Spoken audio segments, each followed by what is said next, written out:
what are the most, I guess the word is inappropriate perhaps, situations that you have had to face individually in your different career paths where it is obvious that it is not an equitable situation, right? And it is something that everyone takes for granted. And I'm sure each of you have a different example in that regard. We were having this meeting and I was the only female in the office. There was nobody else. The moment my boss actually explained the policy change and everybody started looking at each other that they were not happy with the policy change, and people decided to just keep quiet, and I can't keep quiet. That's I have to talk, I have to speak up.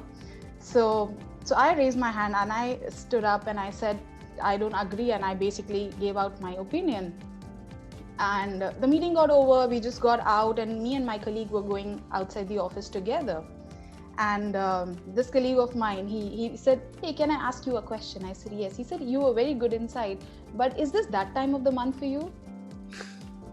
And I wanted to tell him a lot of things at that time, that you can't blame my hormones for everything. And for me to voice my opinion and to say what I really feel like, I don't need to be PMSing.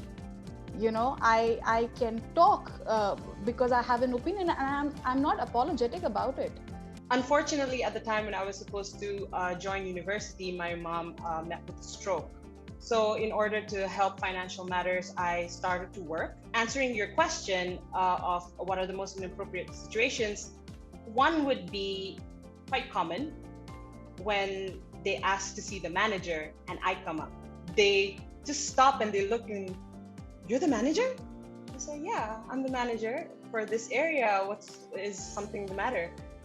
I thought, is he not the manager?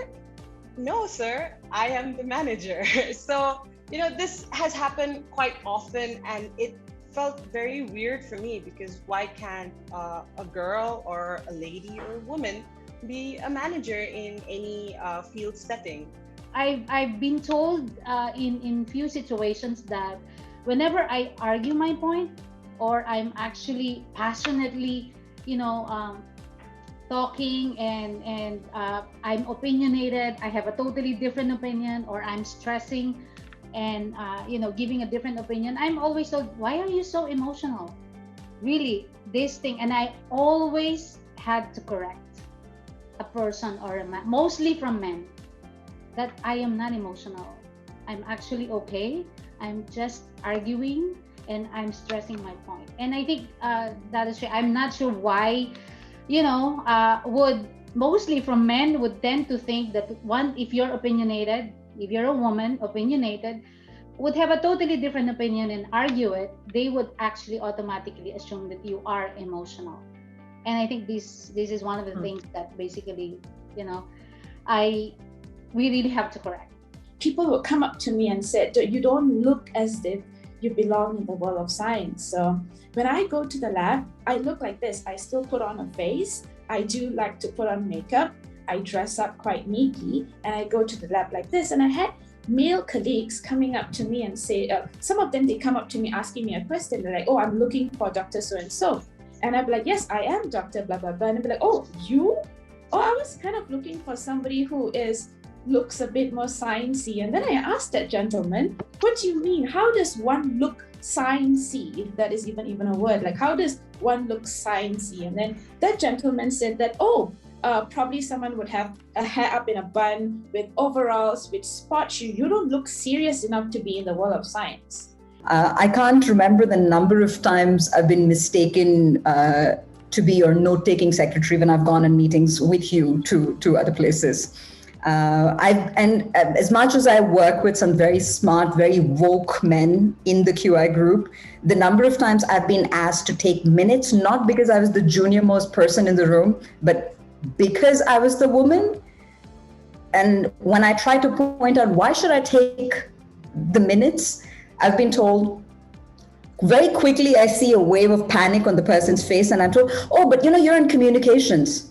You don't need an English literature degree to take minutes of the meeting." Anybody can take minutes of the meeting. There were many times I'm told that I shouldn't come across strong because I'm strong. And I shouldn't voice out my opinion. And because oh my God, you're, Dato Sri's wife, I mean, what would the staff and people think? And I'm someone, I think Dato Sri knows me too well, that if he's wrong, then I tell him too that, he's wrong. And that's me. And I've been like this from the time I'm a teenager. That's me. And, I speak my mind, and I am not going to, and I love being who I am, and I'm not going to imitate and become somebody else just because I want the society to accept me. Because I'm a strong woman and you come out and you accept me. See, the thing is, I think ultimately that this is not about, whether it's the men or the women. I think what basically the patriarch society that has done it for thousands of years now, what we need to do is to break that pattern and for all of us to come together.